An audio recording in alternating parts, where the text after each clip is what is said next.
Olá, Deus abençoe a todos vocês. Obrigado pela presença, pela companhia. Eu já estava um pouco preocupado porque já fazem 7 dias que eu gravei o meu último vídeo e não consegui voltar aqui para a gente terminar a série. Mas graças a Deus hoje, na verdade, ontem e hoje eu trabalhei um pouquinho ontem, um pouquinho hoje nesse material para poder chegar hoje à noite e trazer ele para vocês, tá certo? Esse é o nosso sétimo vídeo. Essa série realmente me empolga bastante. Eu estou gravando agora, são exatamente 9 horas e 2 minutos da noite da terça-feira, dia 20 de junho. Quase que travou aqui. Isso mesmo. Hoje é dia 20 de junho de 2023. O último vídeo eu soltei na última terça-feira à noite, dia 13 de junho. E nós estamos aqui mais uma vez para mais um vídeo. Eu espero que você esteja gostando. Se você está chegando aqui como primeiro vídeo assistindo esse, dá uma pausa aí, volta no primeiro, porque é muito importante você pegar desde o fio da meada dessa série especial, né? Ninguém será deixado para trás. É o título de um livro. Nós estamos fazendo a leitura desse livro. Nós já, no primeiro capítulo, nós estudamos sobre o prefácio do livro, né? Aliás, o primeiro vídeo foi o prefácio do capítulo do livro. Aliás, o prefácio do livro, o segundo vídeo foi o primeiro capítulo, o terceiro vídeo foi o segundo capítulo, e no segundo capítulo, que é o terceiro vídeo nosso, ele começa uma série de 6 sermões, e nós estamos hoje no quinto sermão, porém é o sétimo vídeo, tá ok? Então, cada vídeo é uma parte do livro. Estude, leia com atenção. Você já tem, na verdade, fundamentação suficiente até aqui para não cair nessa teoria, nessa ideia absurda. Respeito quem acredita, mas é um absurdo, né? A questão do arrebatamento secreto. Você vê só depois de 1800 para cá da nossa era é que surgiu essa ideia, essa crença, esse pensamento que tenta ali extrair ainda com fundamentos bíblicos, né? E a gente percebe, por isso que a gente está fazendo esse estudo, que não funciona assim. Não é assim que funciona, né? Não existe o arrebatamento secreto, existirá a segunda vinda de Cristo e ela será com poder e grande glória. Tá ok? Então nós temos que estar preparado para ela. Muito bem, vamos avançar? Esse é o livro que nós estamos estudando, Ninguém Será Deixado para Trás. O nome do autor é Dwight Nelson. E hoje nós estamos aí no sétimo vídeo, quase no finalzinho já. Teremos só mais um vídeo com o último capítulo e também o último sermão de uma série de 6 sermões do pastor Dwight. E por último, nós vamos ter o vídeo de prólogo. O vídeo de prólogo vai ser um vídeo bem curto. Eu não sei como que vai ser meus comentários ainda, mas só para você ter ideia, o prólogo aqui nossa, o prólogo é 2 páginas, bem pequenininho. Dá acho que 2 slides. Mas eu espero que a gente possa tentar, como uma fruta, né, como uma laranja, espremer o máximo conhecimento aí do teólogo Dwight Nelson, porque esse livro realmente ele é muito bom, ele é pequenininho, fácil leitura, fácil compreensão, ele mastiga para nós, por isso que eu escolhi esse vídeo para a gente fazer essa leitura e estar desvendando essa teoria. Não consigo chamar ela de doutrina, nem de crença, nem de teologia, porque realmente é algo que foge muito das verdades bíblicas, existem muitos buracos, tá certo? Mas vamos lá, quero te convidar para a gente ir para a leitura de hoje. O tema é a mais maravilhosa de todas as verdades. Hoje você vai descobrir algo extraordinário aqui nessa leitura de hoje, neste capítulo. Aqui está algo para se ponderar, algo para a gente pensar. Responda aí para você mesmo, porque eu não estou te ouvindo, mas diga aí, você acha que um alerta é algo bom ou algo ruim? O que você acha? Um alerta é algo bom ou algo ruim? Nesse exato momento existe um submarino, né? Agora, no momento em que eu falo para vocês, existe um submarino que estava ali. é, é, a ideia era investigar ou fazer uma espécie de uma expedição, né? Não entrei muito a fundo nas notícias, mas sobre o Titanic. E o Titanic ele está a muitos metros de distância. E esse submarino ele se perdeu Agora existem cerca de 40 horas de oxigênio para eles. E está o mundo inteiro tentando resgatá-los. Quem sabe um alerta para se preparar melhor, para talvez até não ir, fosse fundamental para essas pessoas. Nós estamos torcendo e orando para que a tragédia não aconteça. São, se eu não me engano, 5 tripulantes nesse submarino. Mas, com fé em Deus, nós esperamos que eles realmente sejam resgatados com vida. É um exemplo aqui, né, a respeito de um alerta. E voltando ao livro, o autor diz assim, ó, um incidente que teve lugar recentemente em San Diego, na Califórnia, e ele está falando aí a coisa de mais de 20 anos atrás, né, tornou-se o segundo fato como este a ocorrer no sudoeste americano. Uma mulher foi até uma loja de plantas e comprou um enorme cacto para compor a nova decoração da sua casa. O grande cacto se encaixava perfeitamente no seu novo projeto de decoração, ao estilo Novo Sudoeste. E ela ficou bastante feliz com a sua compra de $3.000 por um certo tempo. Até que, poucos dias depois, ela notou que o enorme cacto parecia estar balançando. E aproximando-se da planta, percebeu que ela produzia um chiado. Assustada e sem saber, né, a quem recorrer, ela discou 190. Felizmente, para ela, o operador que a atendeu sabia o que significava esse comportamento pouco peculiar a um cacto. O alerta do operador foi claro e firme. A senhora deve sair imediatamente da sua casa e esperar do lado de fora pela equipe de emergência. A equipe de 5 homens que ocorreu, que ocorreu a tempo. Deixa eu voltar aqui para o livro, porque eu não gosto de fazer uma leitura que seja duvidosa. Vamos lá.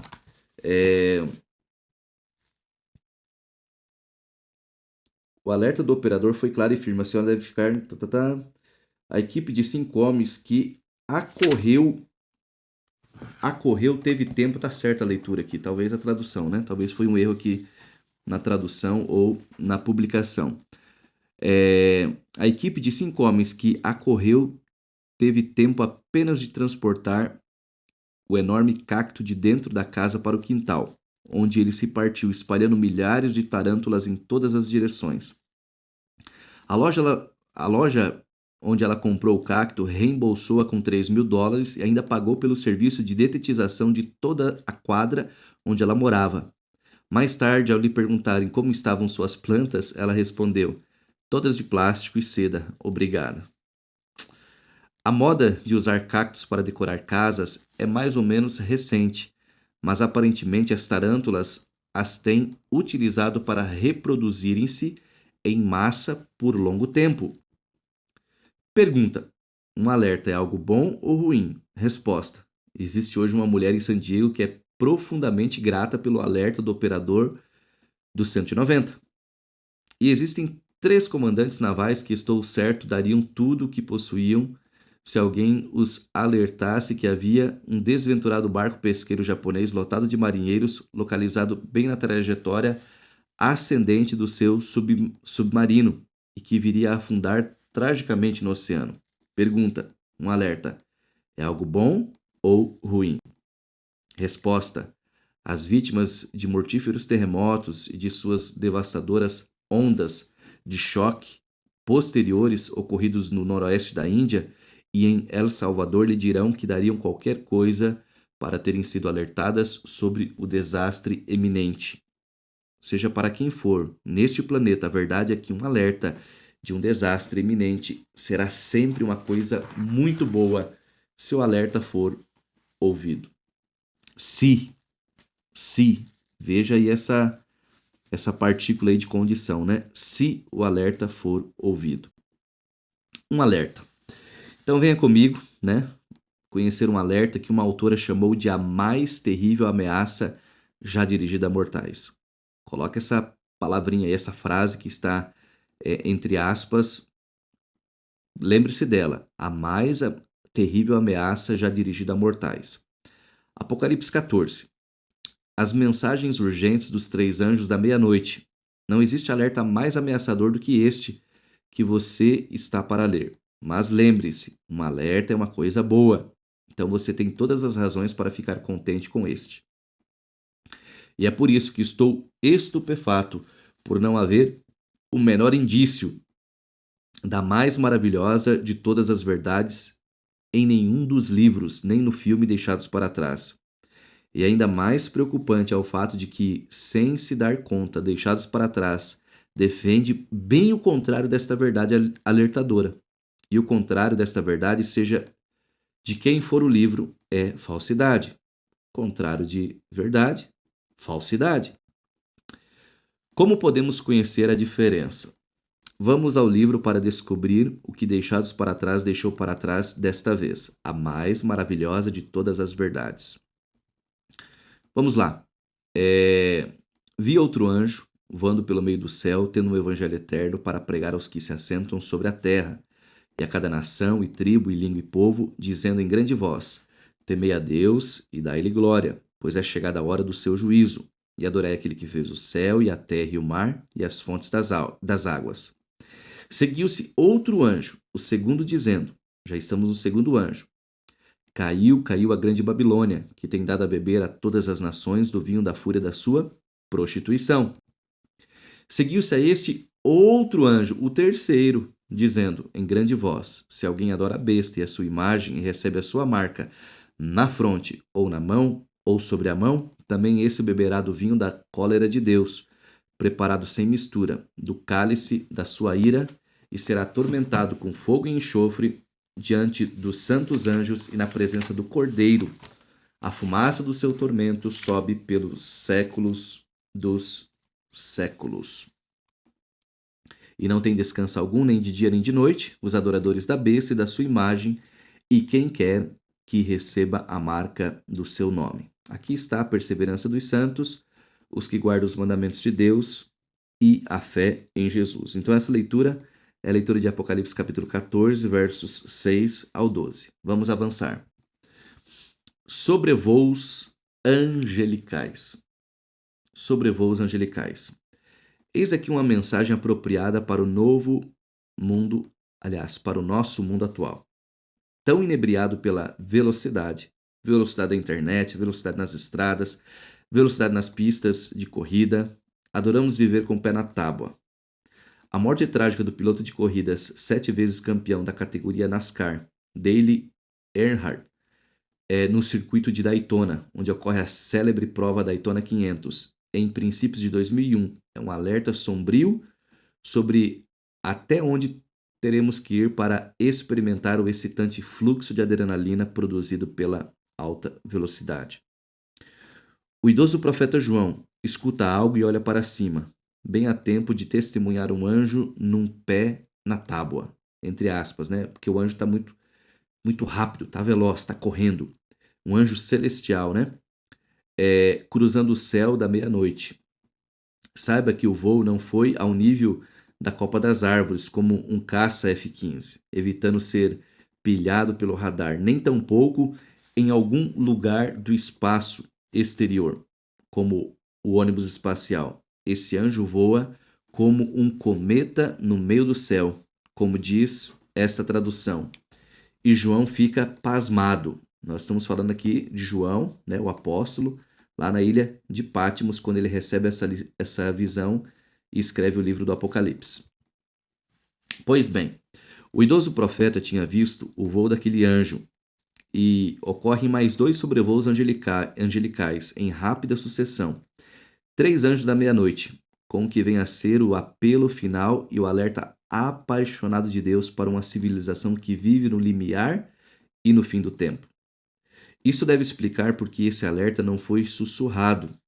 No grego, a grande voz do primeiro e do terceiro anjos,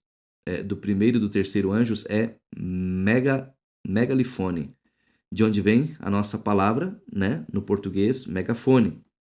As mensagens desses anjos são dadas em megafone, o mais alto possível, para todos os que habitam a terra no fim do tempo. Como podemos saber, daí você vem perguntar, né, mas como que a gente sabe que isso é para os últimos habitantes da terra?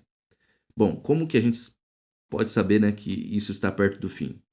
Olha para a gloriosa cena que João contemplou logo após os 3 anjos darem as mensagens. Olha o que diz o capítulo 14, ainda, versículo 14.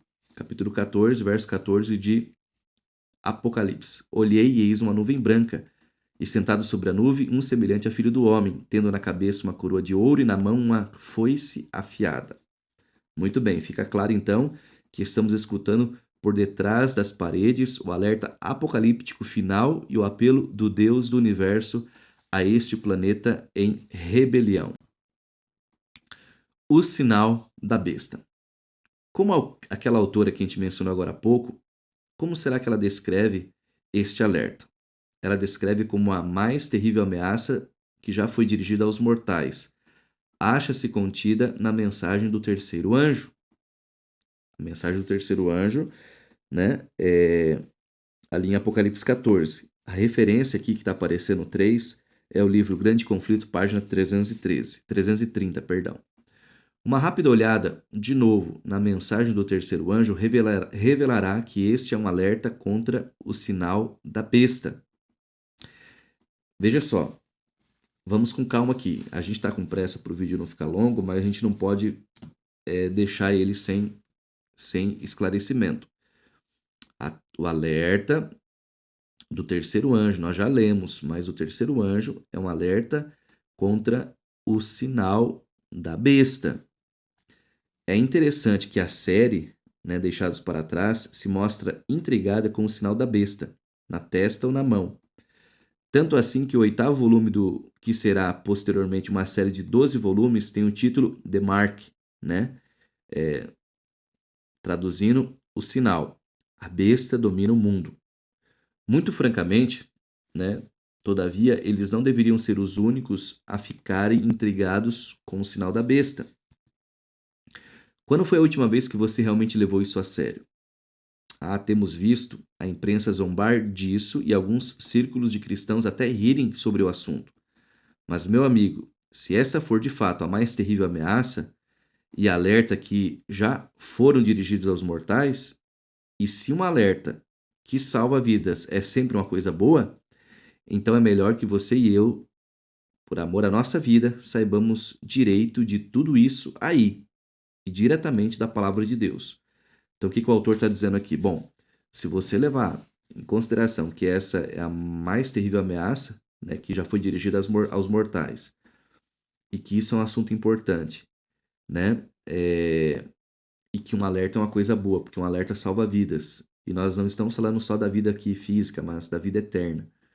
Então, a gente tem que se preocupar com essa notícia, se preocupar com esse ponto e irmos a uma fonte segura que é a palavra de Deus. Em resumo, é isso que o autor está tentando fazer, tentando criar, tentando despertar na nossa mente essa necessidade, né? E esse sentimento realmente de algo importante. Vamos aqui a esse subtítulo, o espetáculo cósmico final. Muito bem. De modo fascinante, o Apocalipse retrata uma ação e uma contração pouco sutis entre o sinal da besta e o sinal de Deus. Pouco sutis. Ambos os lados marcam seus fiéis seguidores no espetáculo cósmico final. Então, tanto Deus como Satanás, ele marca quem são seus seguidores. O poder anticristo marca seus seguidores em 2 lugares. Deus marca seus seguidores em um lugar apenas. Mas os 2 lados entre si, antagônicos, né, são forças completamente diferentes, opostas, né? As 2 forças que lutam uma contra a outra estão com a intenção desesperada de identificar quais terráqueos são, de fato, leais a seus reinos. Note.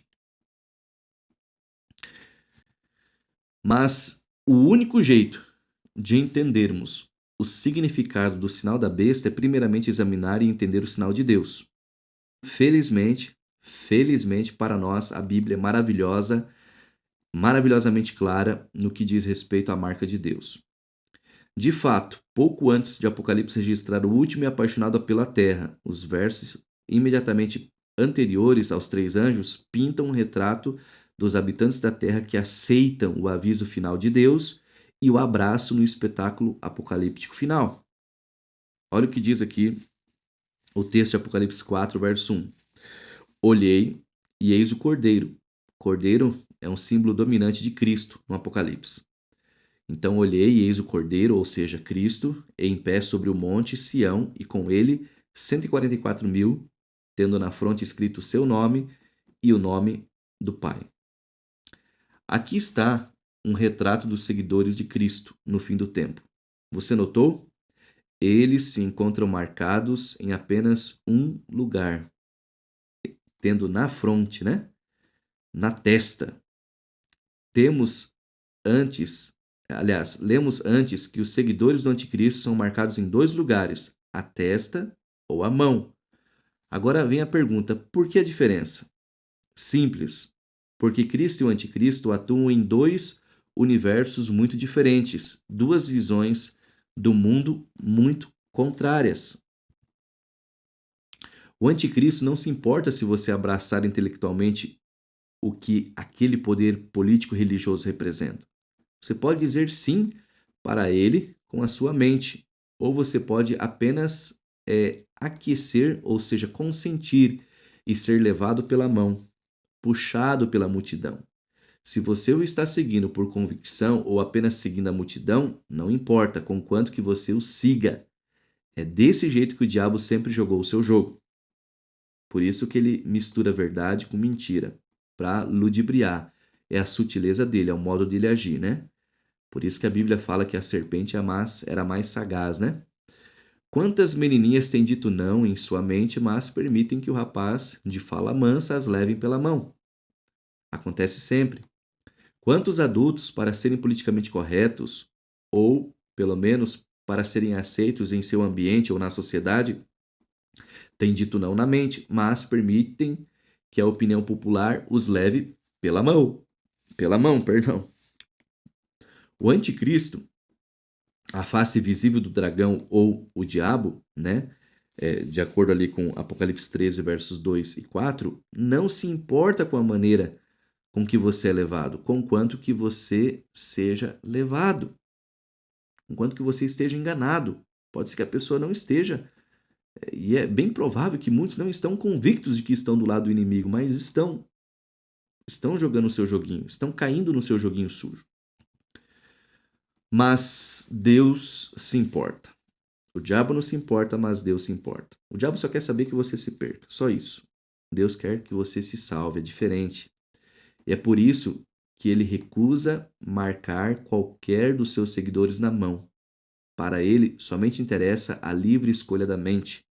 Porque ninguém escolhe, porque ninguém entrará no reino de Deus segundo a multidão. Você escolhe seguir o Cordeiro, você escolhe ser amigo de Deus, você escolhe obedecer a sua palavra. Não importa o que isso custe, Deus sempre soube que não haverá amor sem que haja possibilidade de escolha. E Deus não pode imaginar uma amizade sem amor. E assim o sinal de lealdade de Deus fica somente na testa.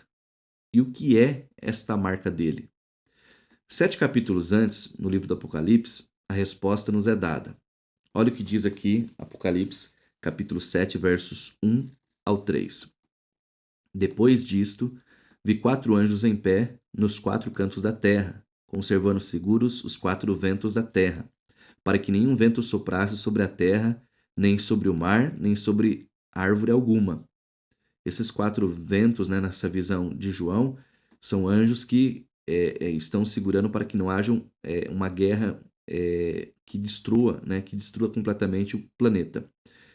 E João continua a visão, né? Vi outro anjo que subia do nascente do sol, tendo o selo de Deus, tendo o selo do Deus vivo, e clamou em grande voz aos 4 anjos, aqueles aos quais fora dada fazer dano à terra e ao mar, dizendo: não danifiqueis nem a terra, nem o mar, nem as árvores, até selarmos na fronte os servos do nosso Deus. Perceba, não deixe, né, que nada aconteça, que nada termine, nada seja destruído, nada se acabe, né, sem que antes todos sejam selados.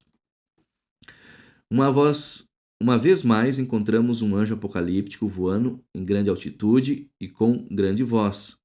Tantas vezes eu esbarrei nessa expressão megalefone, né, ou megafone, ao ler o livro do Apocalipse, que resolvi contar quantas vezes ela faz todo esse barulho. 21 vezes. O autor aqui diz, né? Ele contou quantas vezes existe essa expressão no livro do Apocalipse, ele encontrou 21 vezes. Agora vamos ver sobre o selo de Deus, né? O selo de aprovação de Deus. Vamos lá. E como esse anjo sideral chama o sinal de Deus na testa de seus amigos? O selo do Deus vivo, percebe? Deus tem o equivalente a um selo de aprovação por fidelidade, com o qual ele sela todos os seus amigos leais e eternos da última geração da terra. Talvez seja como o presente de Natal que Karen me deu uma vez, uma elegante caixinha de metal com um selo com o qual posso imprimir o meu nome na capa de todos os meus livros. Ao apertar o selador de cromo na superfície de uma página, ele imprime um selo indelével, em alto relevo, contendo o meu nome. Por essa mesma razão, Deus tem um selo. É um sinal de que aquele que está selado pertence a ele. Portanto, o que é que fica selado na testa ou na mente dos amigos de Deus? A Bíblia não nos deixa no escuro sobre esse assunto tão crucial. Olha o que diz aqui o texto de Hebreus capítulo 10, verso 16. Esta é a aliança que farei com eles. Depois daqueles dias, diz o Senhor, porei no seu coração as minhas leis e sobre a sua mente as inscreverei. Queridos, para uma geração que vive no fim dos tempos, Deus exclama: segurem os ventos da destruição. Deixe que primeiro eu escreva a minha lei na mente, ou seja, na testa dos meus seguidores e amigos. O Antigo Testamento apoia esse argumento do Novo Testamento? A resposta é sim, apoia. Olha o que diz aqui o texto de Isaías, capítulo 8, verso 16. Isaías 8, 16. Resguarda o testemunho, sela a lei no coração dos meus discípulos. São as instruções dadas por Deus. Outra vez, é a lei que está selada no coração e na mente dos seus amigos. De fato, se esta geração do fim dos tempos não estiver selada com a lei de Deus, note cuidadosamente sua sombria declaração. Agora, Isaías 8, verso 20. A lei e ao testemunho. Se eles não falarem desta maneira, jamais verão a alva, ou seja, a luz. Não há luz sobre os que não estiverem selados com a lei de Deus no final. Este é mesmo um alerta sombrio. Sejamos honestos. Alguns cristãos sentem-se muito desconfortáveis pelo fato de Deus enfocar tanto a sua própria lei, os seus 10 mandamentos. E qual é o problema? Ou, como diz a moçada, fala sério. Deus precisa enfocar a lei. Ela é simplesmente um brilhante reflexo do seu próprio caráter. Há algum tempo, um dos pastores da nossa equipe, de quem por razões óbvias não citarei o nome, foi abordado pela polícia por não parar completamente o seu carro no sinal de pare em um cruzamento dentro do nosso campus universitário. E o autor abre um parênteses, né? Eu ficaria feliz em cumprir meu dever cristão visitando na cadeia caso ele fosse levado preso. Ele é bem irônico aqui, bem brincalhão, né? Felizmente, para o nosso pastor infrator, o oficial foi bondoso e explicou para ele que aquele grande sinal vermelho octagonal com as letras PARE escritas significa exatamente isto. É a lei. Você tem que parar. Que vergonha, né, para o pastor? Mais tarde, o pastor falou comigo e perguntou-me se eu já tinha sido parado pela polícia em um sinal de pare de um cruzamento, ao que respondi com grande humildade e orgulho. Nunca em minha vida. O autor aqui eu gosto porque ele é bem brincalhão, né? Ele gosta de uma brincadeira. Muito bem. Mas a razão pela qual o nosso pastor anônimo nunca mais se esquecerá daquela lei e sempre vai parar naquela esquina no futuro é o fato de oficial que o parou ser um dos fiéis membros da nossa igreja. Daqui para frente, cada vez que ele se aproximar daquele sinal de pare, o pastor X, que ele não fala o nome, né? Verá a face do homem da lei, que lhe trará a lembrança, a força da lei. Então aqui é um exemplo bem claro, né? Bem típico, que a gente usa, né? A lei, por exemplo, a lei de trânsito, você tem que respeitar. Tá ali para você obedecer. Agora, a lei de Deus não precisa.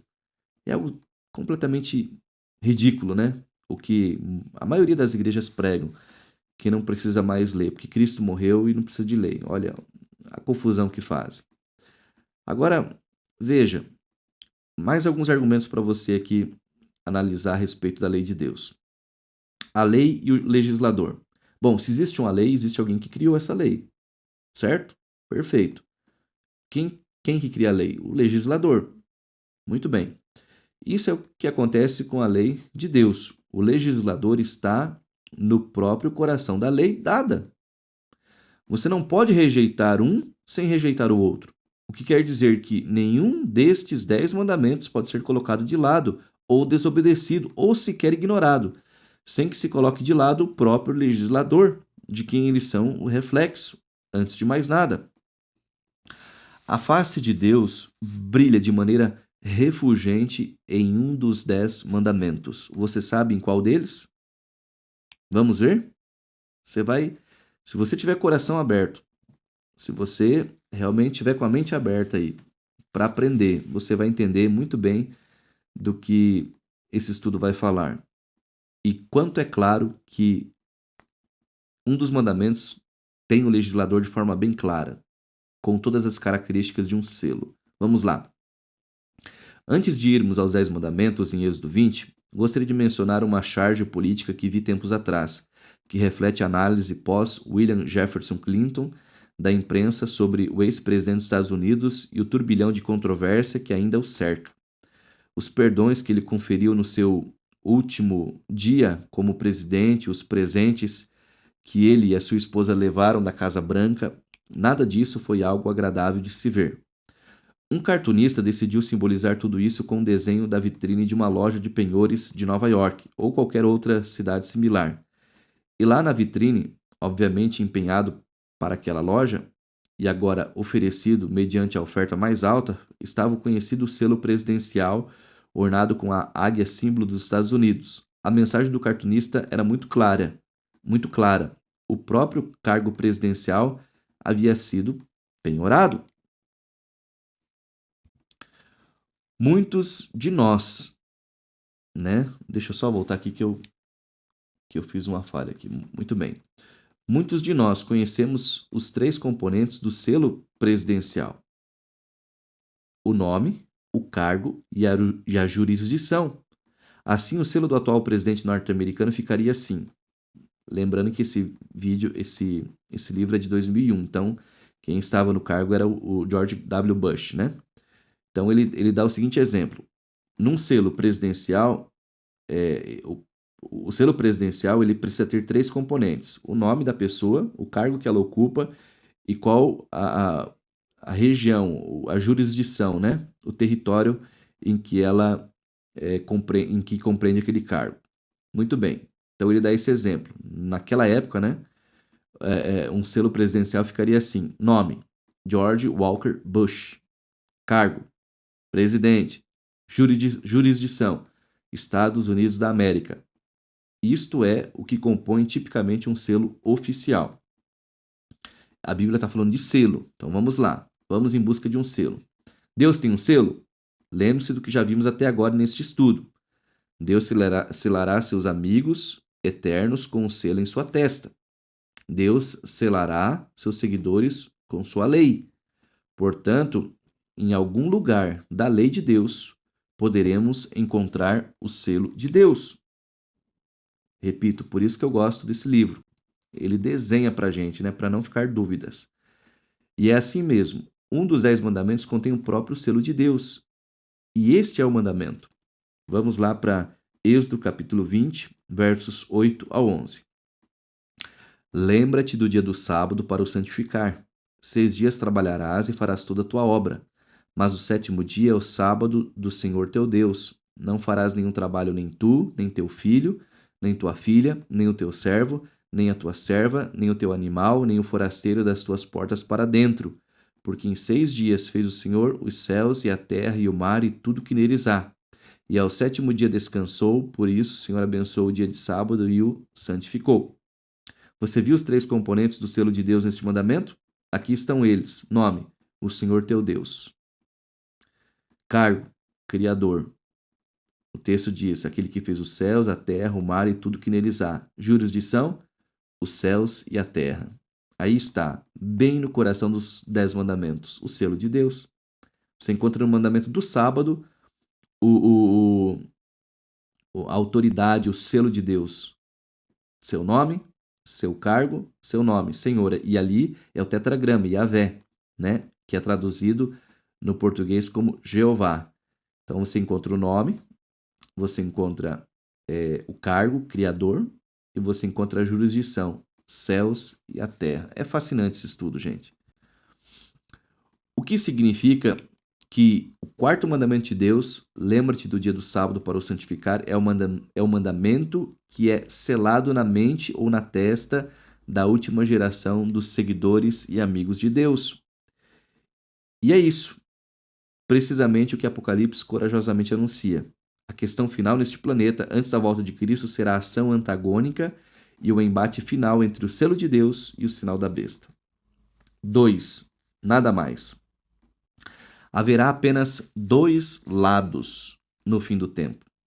2 reinos beligerantes, ou seja, reinos que tomam parte na guerra. 2 ideologias antagônicas. 2 e apenas 2 lados para toda a raça humana. Um lado com o selo de Deus na testa, o outro lado com o sinal da besta na testa ou na mão.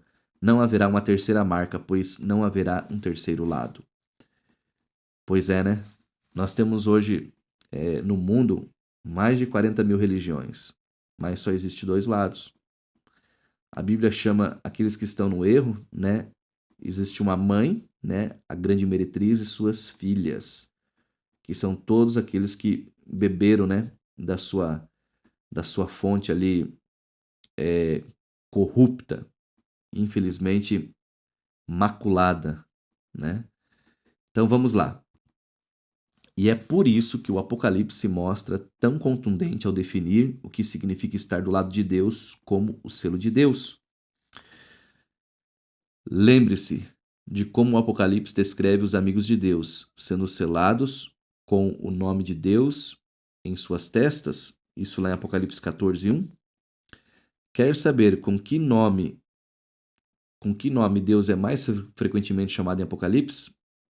Apocalipse 4, versos 10 e 11, Deus é chamado de Criador, porque todas as coisas tu criastes. Apocalipse 10, versos 5 e 6, em uma linguagem que vem diretamente do quarto mandamento, Deus é chamado de Criador dos céus, da terra e do mar. Apocalipse 14, 6 e 7, mais uma vez, com palavras similares à da tradução da Septuaginta. A Septuaginta é o Antigo Testamento que foi escrito em hebraico, traduzido em grego. Para o quarto mandamento, Deus é chamado de Criador dos céus e da terra e do mar e das fontes das águas.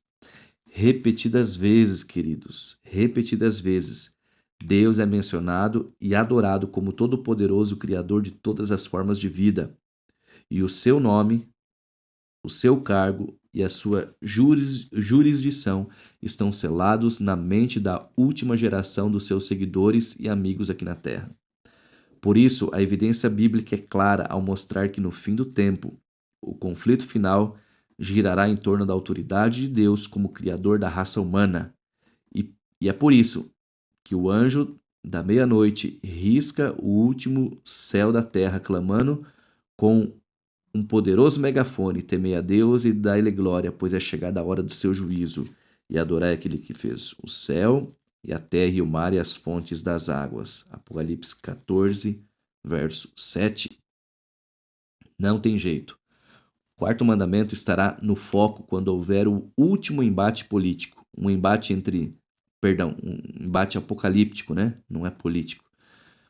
Um embate entre Deus, o Criador, e o anticristo, o usurpador. Um embate entre o selo de Deus e o sinal da besta. Um embate entre o adorador, entre adorar o Criador e em seu dia, e adorar o anticristo no dia dele.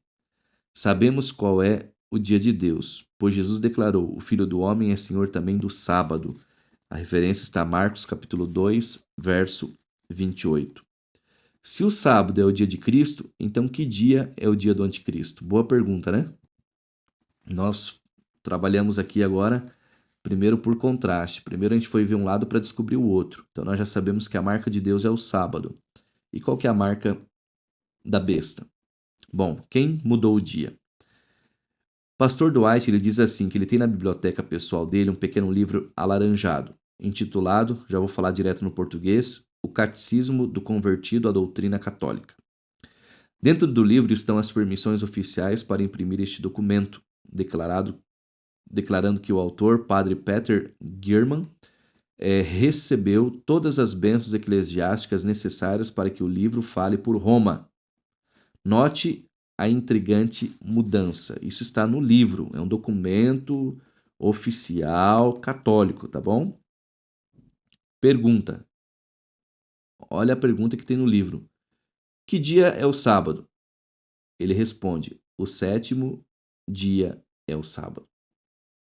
Pergunta. Por que observamos o domingo em vez do sábado? Olha a resposta dele. Observamos o domingo em vez do sábado porque a Igreja Católica, no Concílio de Laodiceia, que foi em 336 d.C., transferiu a solenidade do sábado para o domingo. Isso está no livro, tá? Está na página 50 do livro que está ali mencionado. Vamos ver mais, tem mais coisa. Note o ensinamento de um outro catecismo, escrito pelo padre e erudito acadêmico Richard Challoner. Eu não consigo pronunciar esses nomes difíceis. Pergunta. Tem uma pergunta lá. A igreja, está se referindo à igreja católica, né? A igreja católica tem poder para fazer qualquer alteração nos mandamentos de Deus? Olha que pergunta. Essa pergunta é queima-roupa. E a resposta é óbvia. Mas vamos ver a resposta do padre, Richard. Ele diz assim, ó. Em vez do 7º dia e outros festivais apontados pela antiga lei, a igreja determinou, quem determinou? A igreja, que os domingos e os dias santos sejam separados para a adoração a Deus.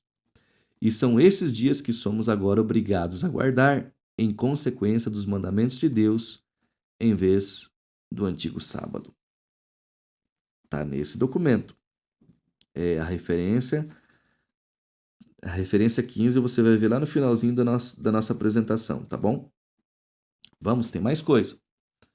Vamos ver o que diz mais aqui.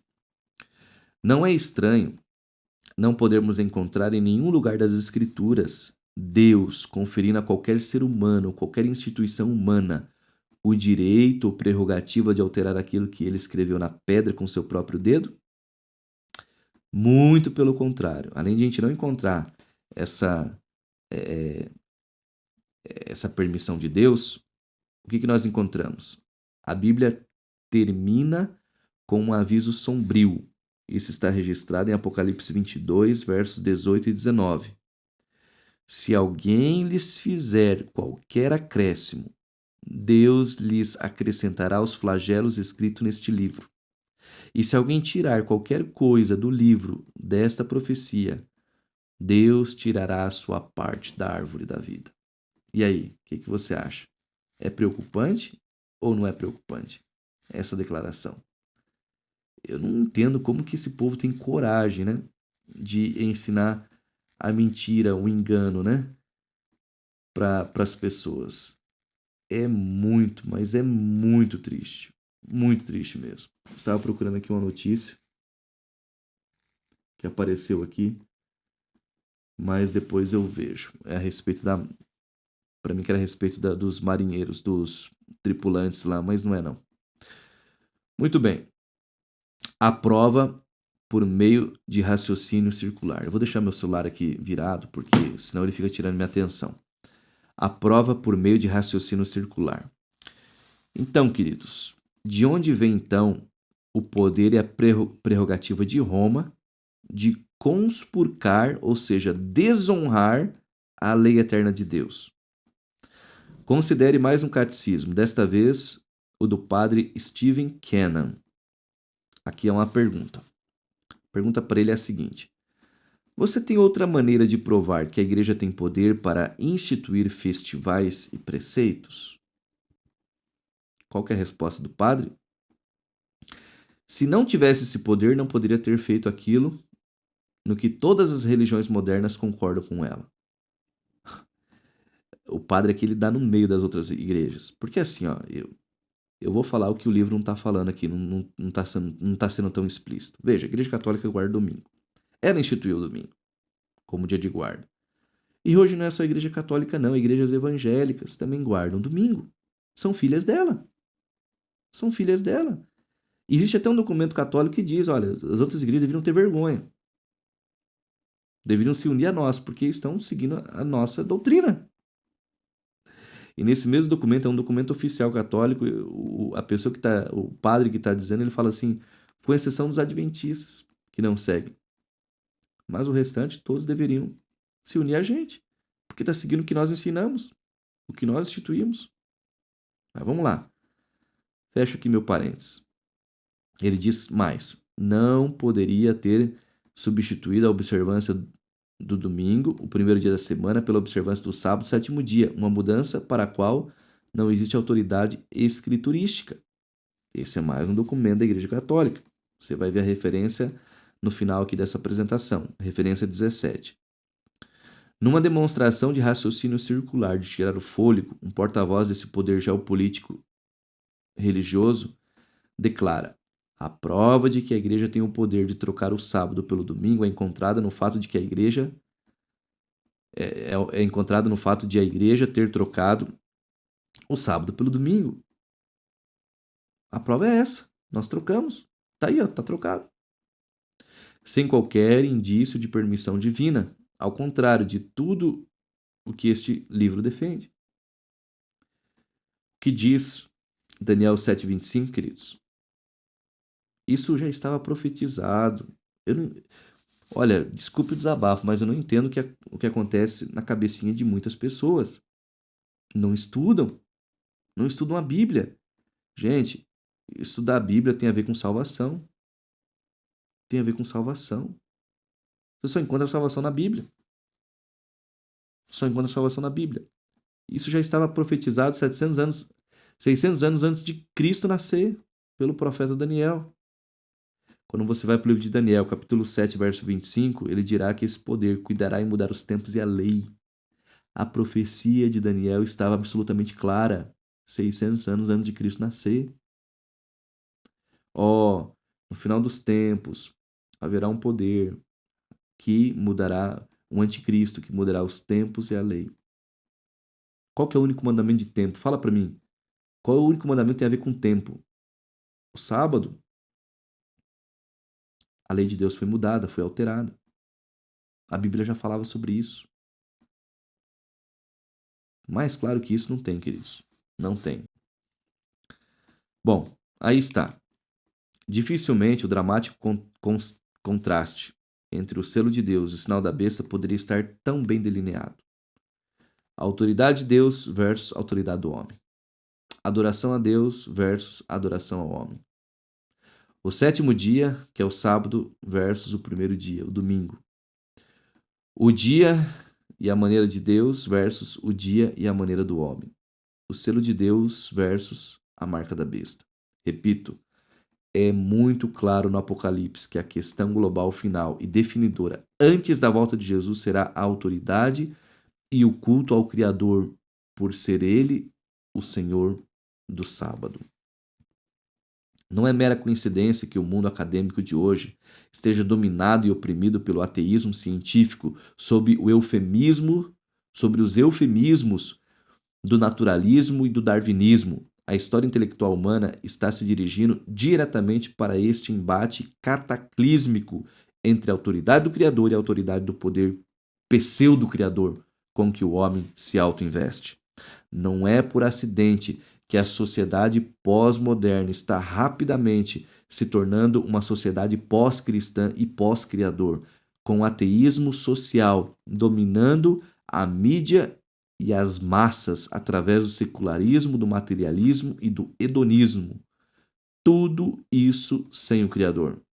Ora, é como se algum sinistro poder das trevas estivesse buscando desesperadamente destruir qualquer vestígio e evidência de um Criador benevolente de nossa mente e da sociedade. O livro do Apocalipse apontou o seu dedo apocalíptico contra o peito dessa orgulhosa sociedade do terceiro milênio e ficamos expostos e identificados pelo Divino Espírito 2 milênios antes. E nesse dia ficamos avisados do eminente embate entre Cristo e o Anticristo. E para todos os que resmungam, vocês nunca verão sábado nas manchetes da mídia global, apresentam evidência do contrário à indicação de Joseph Lieberman como candidato a vice-presidente do Partido Democrático no ano 2000. Parece que ninguém na imprensa secular tinha ouvido algo acerca da observância do sábado bíblico, do pôr do sol de sexta até o pôr do sol de sábado, como fazem os judeus e os adventistas do sétimo dia ao redor do mundo, mas literalmente, do dia para a noite, o sábado se tornou objeto de milhares de editoriais e reportagens. Literalmente, do dia para a noite, o sábado foi catapultado para a consciência nacional. Por isso, não se preocupe. Quando Deus estiver pronto, do dia para a noite, o mundo terá que escolher o selo de Deus ou o sinal da besta. Uma calamidade nacional, uma tragédia global de alguma espécie, e os poderes existentes se colocarão em ação. O que diz Apocalipse 13, verso 3? E toda a terra se maravilhou seguindo a besta. Isso é uma profecia. Está aqui, ó, livro profético, Apocalipse. Diz que toda a terra vai se maravilhar e seguir a besta. Vamos terminar então esse vídeo? O selo de Deus, aliás, o selo versus o sinal. A Bíblia é clara, o sábado será a linha de demarcação final entre o selo de Deus e o sinal da besta. Agora preste atenção. Amigo, se você está ouvindo esta verdade bíblica pela primeira vez, você precisa saber que não existe um ser humano hoje que esteja marcado com o sinal da besta. As questões apocalípticas ainda estão a alguns passos de se tornarem um embate global. E se por isso, e é por isso que agora é um momento crucial para escolher adorar aquele que fez os céus, a terra e o mar, né? Por favor, não tome a minha palavra quanto a isso, tome a palavra de Deus, por isso que nós estamos citando a Bíblia, e por você mesmo, examine-a cuidadosamente com oração. Faça esta oração simples. Ó Deus, por favor, coloque o selo da tua lei na minha mente para que eu possa fazer a tua vontade pelo resto da minha vida. Então, as palavras finais das 3 mensagens angélicas serão escritas também a respeito de você. O que diz o finalzinho lá em Apocalipse 14, verso 12? Aqui está a perseverança dos santos, os que guardam os mandamentos de Deus e a fé em Jesus. Essa é a característica dos salvos, dos remidos, do povo remanescente no final dos dias. Os que guardam os mandamentos de Deus. Isso está no Novo Testamento, tá? Último livro da Bíblia, último livro do Novo Testamento. Para não dizerem que é coisa do Antigo Testamento. Aqui está a perseverança dos santos, os que guardam os mandamentos de Deus e a fé em Jesus. Ora vem, Senhor Jesus. Essas são as referências, se você quiser tirar um print, né? As primeiras 9 referências, mas nós vamos até a referência de número 20. Aqui está. Ali está os livros, os documentos católicos, enfim. Meus queridos, chegamos até na questão do sábado, nesse estudo que nós estamos fazendo. Mas é maravilhoso a gente aprender. É maravilhoso a gente aprender. E não é o que a maioria está ensinando, não. Ao contrário, a maioria está combatendo este ensino.